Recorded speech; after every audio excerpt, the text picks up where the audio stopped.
you know. I mean, I certainly... Well, because they don't want to bother to buy bullion, that's why. Right. Yeah. Well, I understand that. But it shows you the amount of percentage of the interest there. And I certainly wouldn't buy any ETFs, because you're right. Just like the gold money. I guess it's James Turk that has the gold money online. There's several of them, and, you know, I can't say anything bad about it, but, folks, you don't own your gold. And, again, it's right back to the same thing. I mean, this is the Internet. I mean, if you want privacy, I certainly wouldn't want to be purchasing any gold line money. And there's various programs out there, not just his, and I'm sure they're very upright. I'm not saying anything bad about them whatsoever, but it's certainly not what a person wants when he's looking to gold to preserve his purchasing power. I got a letter in this morning. Let me see if I can find it here. From one of our subscribers in Australia. And it was very enlightening. He lives in Perth.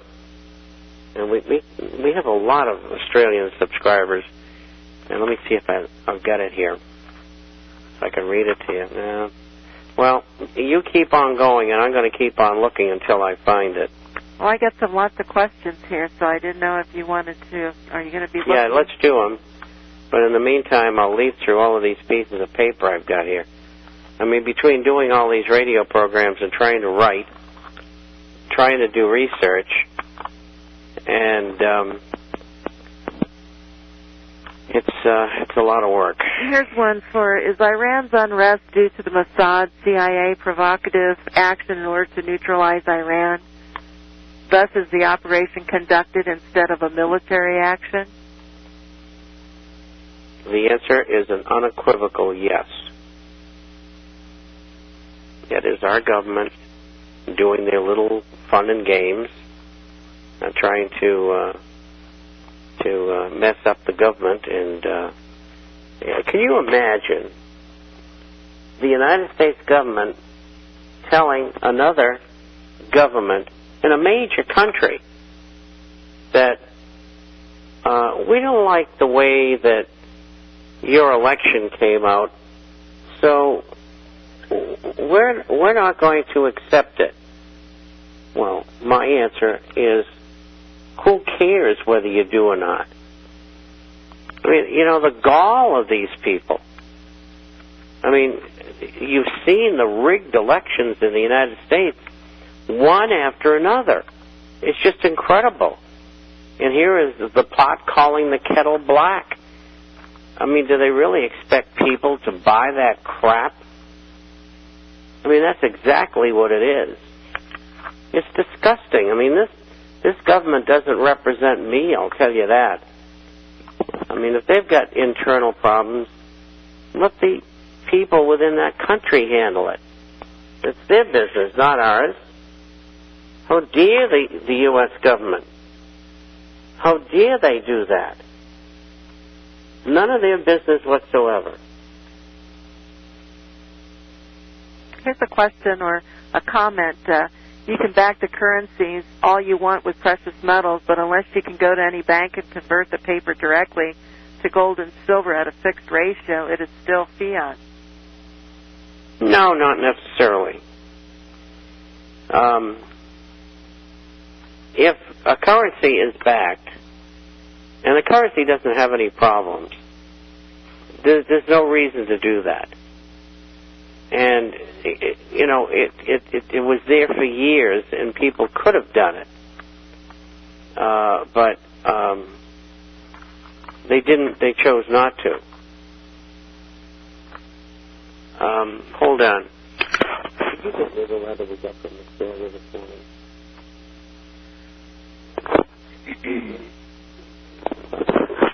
And Judy's going to get me that letter. I just can't seem to find it here. It's just buried in paper here. Well, I got lots of questions, Bob. Yeah, I know, but I want to read this one when Judy's going to get it for us. All righty. It's important. Oh, I because believe it's about the state of the Perth Mint. And what the Perth Mint is up to, or, where they're at. Mm-hmm. Go ahead. Continue with your questions. This question is, when you talk about price controls and that we had better buy our gold while we can, I guess that was last week's first paragraph in your newsletter, do you mean that as citizens may one day we might not be allowed to purchase gold? If so, does that include numismatics? No, I was not referring to that. I was referring to purchasing it at a lesser or reasonable price.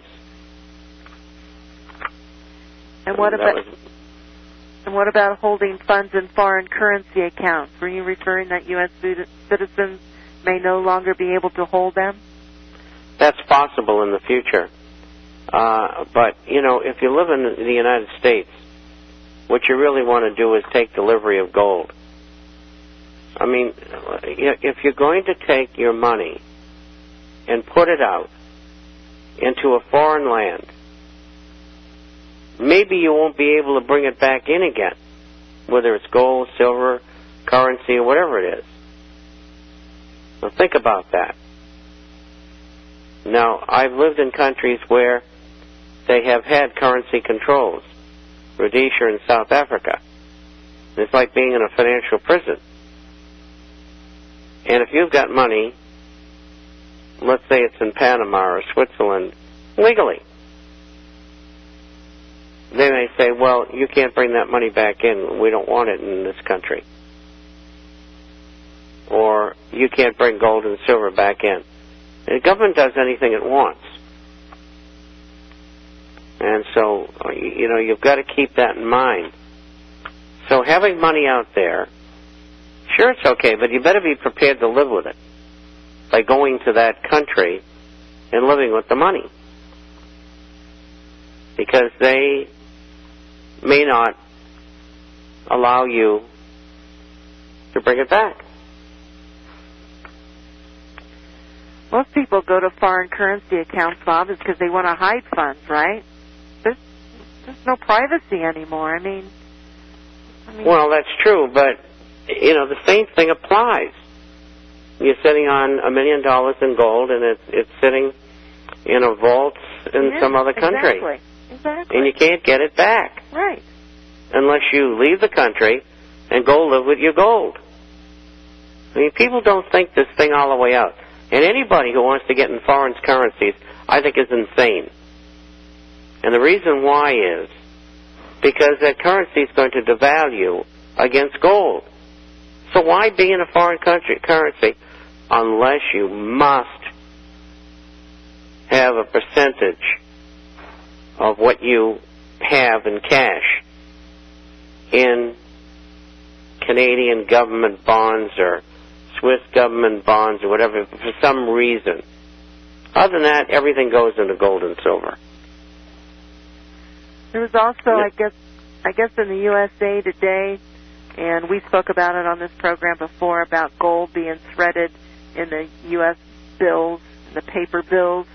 There's advertisements, and she wants to know what you will think, if something will come of this in the future, and what effect it would have on the spot value to gold. I don't understand that question.